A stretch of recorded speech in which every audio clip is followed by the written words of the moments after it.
एक ऐसा इंडियन शख्स जो कभी किंग ऑफ गुड टाइम्स कहलाया जाता था। अपने वक्त में वो महाराजाओं वाली जिंदगी गुजारता था। एक ही रात में करोड़ों रुपए की पार्टी करता और जहां दुनिया भर के बिलियनियर्स प्राइवेट जेट रखते हैं, वहीं इसके पास अपना प्राइवेट बोइंग 727 था। लेकिन आज उसका नाम इंडियन हिस्ट्री में किए जाने वाले सबसे बड़े फ्रॉड केस से जोड़ा जाता है। जी हाँ, हम बात कर रहे हैं विजय माल्या की। किंगफिशर वो नाम था जिसने उसे हर उस चीज का मालिक बनाया जिसे एक आम आदमी सपने में देखता है। लेकिन आखिर में ऐसा क्या हुआ जो यही नाम इसे पूरी तरह से नाजरीन 1955 में विजय माल्या का जन्म एक रईस घराने में हुआ और बचपन से ही उसने अपनी लाइफ में सिर्फ पैसा ही पैसा देखा। फादर विट्ठल माल्या के पास पैसे की कोई कमी नहीं थी क्योंकि इंडिया की ज्यादातर लिकर इंडस्ट्री पर उनका कंट्रोल था।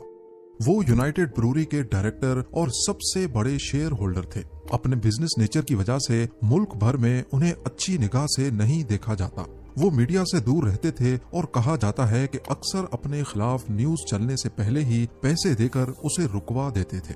विजय माल्या उनका इकलौता बेटा था। वो बचपन से ही महाराजाओं वाली जिंदगी गुजारता था, पर उसके शौक कुछ अलग ही थे। वो बचपन से ही गाड़ियों का बहुत शौकीन था और जिस वक्त इंडिया में बच्चे लट्टू और कंचे खेलते थे, विजय माल्या रिमोट कंट्रोल्ड गाड़ियों से खेलता था।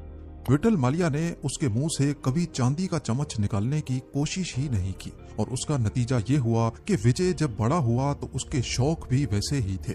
वो अब खिलौनों वाली नहीं बल्कि असली गाड़ियों का शौकीन हो गया। 250 के करीब विंटेज कार्स की कलेक्शन और 200 से ज्यादा घोड़े उसने सिर्फ शौक में पाले थे।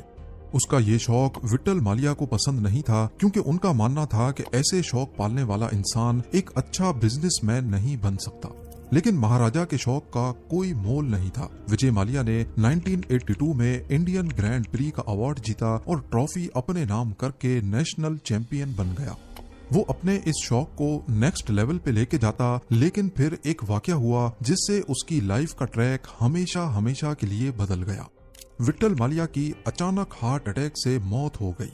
विजय उस वक्त 28 साल का था और इस सदमे ने उसकी जिंदगी बदल दी। जिस उम्र में वो आजाद और लापरवाह रहना चाहता था, तब उसके कंधों पर बाप की बिजनेस एम्पायर संभालने की जिम्मेदारी आ गई। उस वक्त कई करीबी लोगों का मानना था कि विजय क्योंकि महाराजाओं वाली जिंदगी का आदी है, इसलिए वो इतनी बड़ी बिजनेस एम्पायर नहीं चला पाएगा। लेकिन जैसा सोचा गया, विजय ने बिल्कुल उसका उलट किया। यूनाइटेड ब्रूरी की तमाम प्रोडक्ट्स में से किंगफिशर ने विजय को सबसे ज्यादा अट्रैक्ट किया क्योंकि बाप के मरने से चंद साल पहले ही विजय ने खुद इसे लॉन्च किया था। क्योंकि विजय उस वक्त खुद भी यंगस्टर था, तभी उसको अच्छी तरह मालूम था कि अगर किंगफिशर को मार्केट में हिट करवाना है तो इसका सिर्फ एक ही तरीका है और वो है यंगस्टर्स को टारगेट करना। बेंगलोर इंडिया का वो पहला शहर था जहां से पब्स का कल्चर स्टार्ट हुआ और यहीं छुपी थी किंगफिशर की कामयाबी। उसने मुख्तलिफ तरीकों से किंगफिशर को यंगस्टर्स के बीच इंट्रोड्यूस करवाया, जहां पब्स में अच्छा माहौल दिया जाता, खास तौर पर लड़कियों के लिए। ये ट्रेंड काफी वायरल हो रहा था। यंगस्टर्स रात 4 बजे तक पब्स में ही बैठे रहते। बेंगलोर जहां पहले सिर्फ एक पब था, 5 सालों के बाद वहां 40 नए पब्स खुल गए और इसका डायरेक्ट फायदा किंगफिशर अपने नाम कर रहा था। देखते ही देखते कुछ ही सालों में किंगफिशर ने ब्रांड की शक्ल इख्तियार कर ली। लोग अब बियर नहीं बल्कि किंगफिशर का नाम लेकर ड्रिंक मांगने लगे। उस वक्त कई इंडियन पॉलिटिशियंस ने इस वेस्टर्न कल्चर के खिलाफ आवाज भी उठाई, लेकिन विजय को किसी की परवाह नहीं थी। वो सिर्फ ये साबित करना चाहता था कि उसने यूनाइटेड ब्रूरी की सक्सेस को आसमान की ऊंचाइयों तक पहुंचा दिया है और इसमें कोई शक भी नहीं था। यूबी इंडिया का सबसे बड़ा लिकर मैन्युफैक्चरर बन चुका था, यहाँ तक कि हर 2 में से 1 बोतल किंगफिशर की सेल होने लगी। विजय माल्या उस वक्त बादशाहों वाली जिंदगी गुजार रहा था। इंडिया में इसका नाम काफी इंस्पायरिंग था क्योंकि जिस वक्त इंडिया में आम सी गाड़ी खरीदना भी लोगों का सपना था, उस वक्त माल्या BMW, मर्सिडीज और पोर्शे जैसी गाड़ियों में घूमता। लोग उसको प्रिंस ऑफ इंडिया, महाराजा और रिचेस्ट मैन ऑफ इंडिया जैसे नामों से जानते थे। विजय माल्या को लग रहा था कि आगे भी सब कुछ ऐसे ही चलता रहेगा, लेकिन ये उसकी सबसे बड़ी भूल थी। इंडिया में शराब को अच्छा नहीं समझा जाता था, खास तौर पर पब जैसे वेस्टर्न कल्चर को, और इस सब को लेकर इंडियन सरकार के इरादे कुछ अलग थे। इन इरादों का प्रैक्टिकल विजय माल्या के लिए बुरे सपने से कम नहीं था। इंडिया के काफी हिस्सों में शराब पर पाबंदी लगा दी गई। किंगफिशर की सेल्स तेजी से गिरने लगी और बैंड स्टेट्स में सरकार ने ढेर सारी बॉटल्स को पकड़कर उस पे रोड रोलर चलाना शुरू कर दिए। ये विजय माल्या का होने वाला डायरेक्ट लॉस था, पर यह तो सिर्फ एक शुरुआत थी।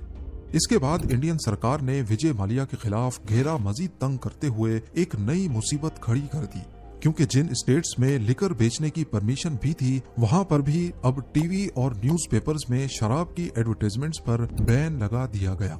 ये फैसला ऐन उस वक्त किया गया जब माल्या अपने बिजनेस की ग्रोथ पर फोकस कर रहा था। इस मोड़ पर किंगफिशर की एडवर्टाइजिंग का ऐसा तरीका अपनाया गया जिसे सरोगेट एडवर्टाइजिंग कहते हैं। ये एडवर्टाइजिंग टेक्निक दुनिया भर में खास तौर पर उन प्रोडक्ट्स के लिए इस्तेमाल होती है जिनकी एडवर्टाइजिंग पे बैन लगा हो। इसमें कोई भी ब्रांड अपनी प्रोडक्ट को दूसरी प्रोडक्ट की आड़ में मार्केट करता है जिनकी सेल पर कोई रिस्ट्रिक्शन नहीं होती। अब किंगफिशर इंडिया में जाना माना ब्रांड तो था ही, इसलिए विजय माल्या ने किंगफिशर मिनरल वाटर और सोडा वाटर लॉन्च किए और उनकी एडवर्टाइजिंग करने लगे। भले ही वो एड पानी का था, लेकिन सबको मालूम था कि ये किस चीज की मार्केटिंग है। 1996 में जब वर्ल्ड कप इंडिया होस्ट कर रहा था, तब भी किंगफिशर ने एक वायरल एडवर्टाइजिंग का सहारा लिया और अपनी टारगेट ऑडियंस तक आवाज पहुंचाई। वो किंगफिशर को एक नेशनल ब्रांड बनाने में कामयाब हो चुका था, एक ऐसा ब्रांड जिसका नाम हर दूसरा आदमी जानता था। विजय माल्या हर एज ग्रुप के लोगों को टारगेट करने का हुनर सीख चुका था। उसने हर उस छोटे बड़े इवेंट को स्पॉन्सर करना शुरू कर दिया जहां मीडिया की प्रेजेंस होती थी, और इस तरीके से ना चाहते हुए भी मीडिया पर किंगफिशर का नाम चल जाता। बाद में किंगफिशर कैलेंडर भी लॉन्च किया गया जिसमें इंडियन मॉडल्स के फोटोशूट का कंपटीशन करवाया जाता। इस कैलेंडर के जरिए बॉलीवुड के कई बड़े नामों का जन्म हुआ, जिसमें दीपिका पादुकोण, जिन्होंने 2006 में कैलेंडर गर्ल का टाइटल जीता और 2008 में उनकी पहली मूवी रिलीज हुई। इसी तरह कतरीना कैफ और नरगिस फखरी जैसे नाम भी इसी कैलेंडर की वजह से उठे। किंगफिशर कैलेंडर के लिए मॉडल्स विजय माल्या खुद ही चुनता था और ये कैलेंडर 2003 से शुरू होकर अगले 19 सालों तक चलता रहा। माल्या ने इंडिया में पीने का कल्चर इस हद तक एडवर्टाइज किया जिसका अंदाजा लगाना भी काफी मुश्किल है। कोई ऐसी चीज नहीं थी जो उसके पास ना हो, दौलत, शोहरत और सबसे बढ़कर एक ऐसा ब्रांड जो सोने के अंडे देने वाली मुर्गी से कम नहीं था। एक पावर की कमी थी, वो भी उसने पॉलिटिक्स ज्वाइन करके पूरी कर ली। उसको सिर्फ एक चीज बहुत खराब लगती थी और वो था उसको दिया गया एक ऐसा नाम जो उसके प्रोफेशन से जुड़ा था। जी हाँ, शराब का बेताज बादशाह या फिर लिकर बैरन। अंदर ही अंदर माल्या को ये चीज खा रही थी कि इंडिया में उसे अच्छी नजरों से नहीं देखा जाता। बेशक सब उसके आगे पीछे घूमते हैं, लेकिन वो भी जानता था कि ये सब पैसे का कमाल है। विजय माल्या को एक ऐसा नाम कमाना था जो उसे समाज में इज्जत दे सके, इसीलिए उसके दिल में एक खतरनाक प्लान बन रहा था। एक ऐसा प्लान जो विजय माल्या का किंग ऑफ गुड टाइम्स का टाइटल छीनने वाला था। 2004 में विजय माल्या ने 12 एयरबस A320 खरीदे जिनकी वैल्यू $240 मिलियन थी और किंगफिशर के नाम से ही एक लग्जरी एयरलाइन लॉन्च करने की अनाउंसमेंट कर डाली। वो आम आदमी का फ्लाइंग एक्सपीरियंस अपग्रेड करना चाहता था। एयरलाइन के कमर्शियल में बताया गया कि वो फ्लाइट अटेंडेंट्स नहीं बल्कि मॉडल्स हायर करते हैं। एयरलाइन की धमाकेदार लॉन्च के लिए एक बहुत बड़ा इवेंट रखा गया जिसमें मुल्क भर से हाई प्रोफाइल गेस्ट्स को बुलाया गया।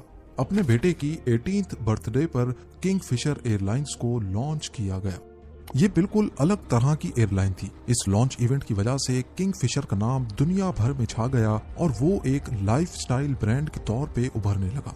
एयरलाइन की फ्लाइट अटेंडेंट से लेकर खाने का मेन्यू तक विजय माल्या खुद सेलेक्ट करता था और इन मॉडल्स का uniform famous fashion designer Manu Viraj Khosla से डिजाइन करवाया गया। इस एयरलाइन में ना ए क्लास थी ना इकोनॉमी क्लास, पर इसको लग्जरी एयरलाइन कहा जाता क्योंकि विजय का कहना था कि इसमें इनकी अपनी लग्जरी क्लास है, किंगफिशर क्लास। और इसमें कोई शक भी नहीं था। फ्लाइट में ऐसी लग्जरी सर्विसेज दी गई जो इस बजट की टिकट में दूसरी एयरलाइंस नहीं दे सकती थी। देखते ही देखते किंगफिशर ने भारत में एयरलाइन इंडस्ट्री को बदल कर रख दिया। अब आहिस्ता आहिस्ता विजय माल्या की वो लिकर बैरन वाली इमेज बदलने लगी क्योंकि उसके पास शराब बेचने के अलावा एक एयरलाइन भी थी। विजय माल्या किंगफिशर एयरलाइन पर पैसा पानी की तरह बहा रहा था।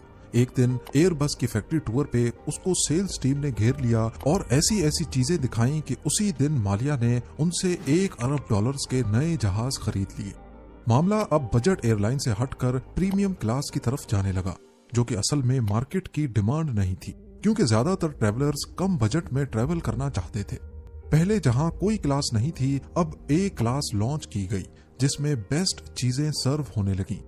लग्जरी सीटिंग, प्रीमियम सर्विस और खाना ऐसा जो शायद मेजॉरिटी इंडियंस ने पहले कभी नहीं खाया था, जैसा कि लॉबस्टर्स, जिनका नाम भी अक्सर पैसेंजर्स पहली बार सुन रहे थे। नई क्लासेस लॉन्च करने और एक्स्ट्रा एयर बस खरीदने की वजह से एयरलाइन की ऑपरेशनल कॉस्ट काफी बढ़ गई। ज्यादा ग्राउंड स्टाफ और एक्स्ट्रा फ्लाइट अटेंडेंट्स हायर की गई, जबकि लग्जरी क्लास की डिमांड न होने की वजह से सेल्स पर कोई खातिर खा फर्क न पड़ा। इसकी वजह से पहले 18 महीनों में किंगफिशर एयरलाइन को 347 करोड़ का नुकसान हुआ। विजय के लिए ये मामूली रकम थी और इस कंडीशन में भी वो एयरलाइन पर मजीद पैसा लगाता गया। किंगफिशर एयरलाइन पहले सिर्फ डोमेस्टिक फ्लाइट चलाती थी और विजय माल्या को इंटरनेशनल फ्लाइट्स लॉन्च करने की बहुत जल्दी थी। लेकिन मसला ये था कि कोई भी एयरलाइन इंटरनेशनल फ्लाइट्स तब तक लॉन्च नहीं कर सकती जब तक डोमेस्टिक फ्लाइट्स में उसको 5 साल का एक्सपीरियंस ना हो जाए। लिहाजा उसने जल्दी के चक्कर में एयर डेक्कन नाम की एक दूसरी एयरलाइन खरीद ली। एक तो ये सौदा मार्केट प्राइस से काफी ज्यादा पैसों पर हुआ और ऊपर से ये लोन का पैसा था जो विजय माल्या ने इंडिया के बैंक से लिया था। उसका प्लान सिंपल था कि लोन का पैसा लो, एयरलाइन में लगाओ और रिटर्न पाने पर लोन चुका दो। कहने को तो बहुत सिंपल बात है, लेकिन असल में ये एक ऐसा जाल था जिसमें सबसे बड़ी कंडीशन रिटर्न मिलने की थी। बहरहाल किंगफिशर अब एक इंटरनेशनल एयरलाइन बन चुकी थी और पैसेंजर्स भी काफी खुश थे, लेकिन अंदर ही अंदर एयरलाइन कर्जों तले दबती चली गई। जिस वक्त ये सारे मामला चल रहे थे, उसी वक्त विजय माल्या फार्मूला 1 की टीम खरीद रहे थे। इसके अलावा उन्होंने क्रिकेट की टीम्स खरीदी, जो कि उनका अपना शौक था, ये जानते हुए भी कि उनकी एयरलाइन पर कर्जे का पैसा लगा हुआ है। उसके बाद कुछ ऐसा हुआ जिससे सिर्फ इंडिया ही नहीं बल्कि पूरी दुनिया की एयरलाइंस मुश्किल में पड़ गईं। 2008 में अमेरिकन मार्केट में रिसेशन आ गया। स्टॉक मार्केट्स क्रैश हो गईं, फ्यूल प्राइसेस बढ़ गईं और लोगों की परचेजिंग पावर कम हो गई। जब भी रिसेशन आता है तो लोग अपने खर्चों को लगाम लगा लेते हैं, जिसमें फालतू का ट्रैवल सबसे पहले मारा जाता है। अब क्योंकि यूएस डॉलर्स एक इंटरनेशनल करेंसी है, इसी वजह से इसका असर पूरी दुनिया पर पड़ता है और इस बार भी ऐसा ही हुआ। फ्यूल प्राइसेस में 3 गुना इजाफा हो गया। कंपनीज ने अपने ट्रिप्स कैंसिल किए, जबकि टूरिस्ट ने कम। इस सिचुएशन में सिर्फ वही एयरलाइन सरवाइव कर सकती हैं जो ख्वामख्वाह के फजूल खर्चे नहीं करती। पर किंगफिशर एयरलाइन तो फेमस ही अपने एक्स्ट्रावेगेंट खर्चों की वजह से थी। उन्होंने रिसेशन में भी अपने खर्चे कम नहीं किए।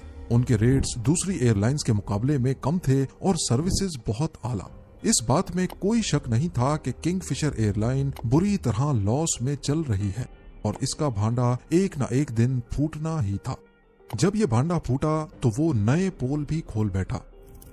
12 सितंबर 2011 को एक कैनेडियन रिसर्च फर्म की तरफ से रिपोर्ट पब्लिश होती है जिसका टाइटल था पाई इन द स्काई। इस रिपोर्ट में जो कुछ पब्लिश किया गया उसने किंगफिशर एयरलाइन के सारे कच्चे चट्टे खोल कर रख दिए। असल में एरिटास नामी इस रिसर्च फर्म ने देखा कि जिस वक्त दुनिया की तमाम एयरलाइंस घाटे में जा रही हैं, उसी वक्त किंगफिशर की फ्लाइट्स आधी खाली जाने के बावजूद भी लोगों को शानदार सर्विसेज दे रही हैं।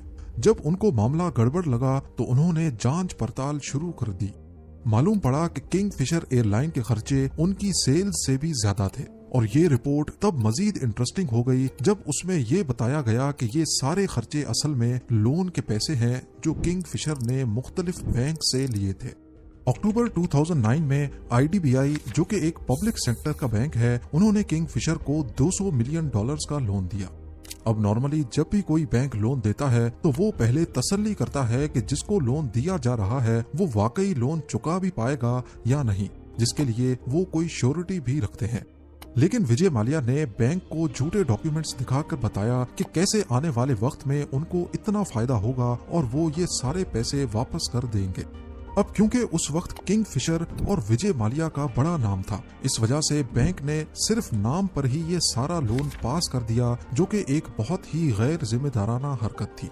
2009 और 2010 में किंगफिशर एयरलाइन ने टोटल जितने भी खर्चे किए थे वो या तो लोन लेकर किए या फिर क्रेडिट पर सर्विस लेकर, जिसका फिगर 7 अरब डॉलर्स तक रिकॉर्ड किया गया। वेरिटास की इस रिपोर्ट ने पूरे भारत में तहलका सा मचा दिया, क्योंकि इसमें साफ साफ लिखा था कि किंगफिशर दिवालिया होने के करीब है। इस रिपोर्ट के बाद किंगफिशर को क्रेडिट पे फ्यूल मिलना बंद हो गया, और तो और नौबत यहाँ तक आ पहुंची कि केटरिंग सर्विस जो पैसेंजर्स के लिए बेहतरीन खाना प्रोवाइड करती थी, उनको भी कई महीनों से पैसे नहीं मिले और उन्होंने भी मजीद खाना देने से इनकार कर दिया। ये किंगफिशर एयरलाइन और विजय माल्या के लिए बहुत मुश्किल वक्त था। इस दौरान फ्लाइट्स में पैसेंजर्स के लिए खाने की शॉर्टेज होने लगी और एक मौके पर फ्लाइट अटेंडेंट्स ने अपना खाना भी पैसेंजर्स को ऑफर किया। इसके बाद वो दिन भी आ गया जब किंगफिशर एयरलाइंस के स्टाफ की सैलरीज भी बंद हो गई। उनको उम्मीद दिखाई गई कि कंपनी जल्द ही नुकसान की चुकाई करके सबको सैलरीज देगी। ऐसे करते करते 6 महीने गुजर गए, लेकिन किसी को सैलरी का 1 रुपया भी नहीं मिला। स्टाफ ने प्रोटेस्ट किए, लेकिन वादों के सिवा कुछ नहीं मिला। अफसोस की बात यह थी कि जब ये सब कुछ चल रहा था, 900 एम्प्लॉइज को 6 महीनों से सैलरीज नहीं मिली थी, उसी वक्त विजय माल्या एक फार्मूला 1 टीम और क्रिकेट टीम चला रहे थे। बेशक उस वक्त किंगफिशर एयरलाइन के पास पैसे नहीं थे, लेकिन विजय माल्या के पास थे। उसके शहाना लाइफ स्टाइल में किसी किस्म की कमी नहीं आई, और ये सब जब किंगफिशर के एम्प्लॉइज देखते तो उनका खून मजीद खोलने लगता।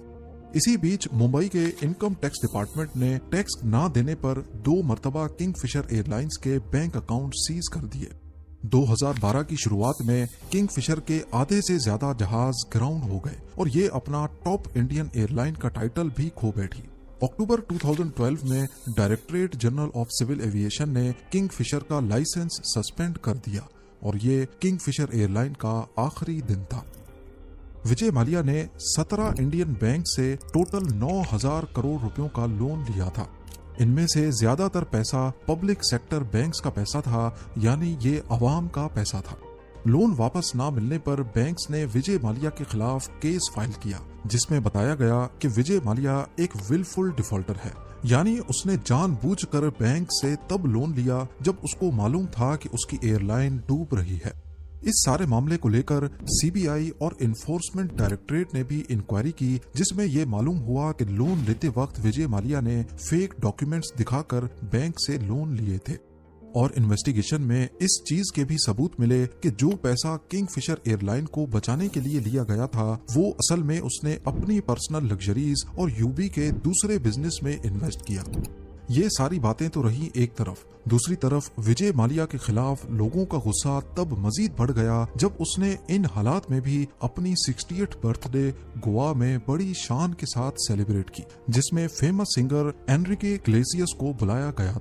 इस पार्टी में होने वाले दूसरे खर्चे हटाकर एनरिके की कॉर्पोरेट इवेंट में आने की फीस ही सिर्फ $1.5 मिलियन थी। यानी एक अंदाजे के मुताबिक इस पार्टी में होने वाले खर्चे का सिर्फ 20% देकर वो कम से कम अपने एम्प्लॉइज की 6 महीने की सैलरी पे कर सकता था, जो उस वक्त बड़ी मुश्किल में थे।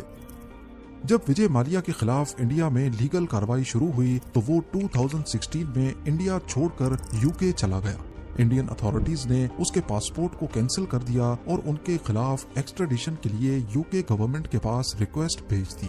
इंडियन गवर्नमेंट चाह रही थी कि मलाया को वापस लाया जाए ताकि उसका ट्रायल इंडिया में हो सके।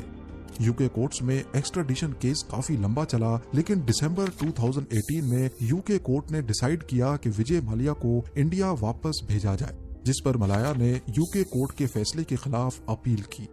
दूसरी तरफ इंडियन कोर्ट्स में विजय माल्या के खिलाफ इंसॉल्वेंसी के केस चल रहे थे और इसकी जजमेंट भी आ चुकी थी, जिसके तहत उसकी प्रॉपर्टीज को सीज करने का ऑर्डर दिया गया। इन्फोर्समेंट डायरेक्टरेट ने उसके इंडियन और इंटरनेशनल एसेट्स को फ्रीज कर दिया ताकि बैंक्स को रिकवरी की जा सके। मलाया की लग्जरी कार्स, बेंगलोज और यूबी के कंपनी शेयर्स को ऑक्शन के लिए रखा गया। विजय माल्या ने कई बार इंडियन कोर्ट्स और बैंक से सेटलमेंट की कोशिश की, लेकिन कोई सक्सेस नहीं मिली। किंगफिशर एयरलाइंस के कोलैप्स के बाद विजय माल्या का पब्लिक इमेज काफी खराब हो गया। उस पर मीडिया और लोगों ने काफी क्रिटिसाइज किया, स्पेशली क्योंकि वो यूके में लग्जरी लाइफ जी रहा था, जबकि इंडिया में उसके ऊपर कर्जा चुकाने का दबाव था। अभी तक विजय माल्या की लीगल टीम उसको बचाए हुए है, लेकिन इंडिया में उसको वापस लाने की कोशिशें अभी तक चल रही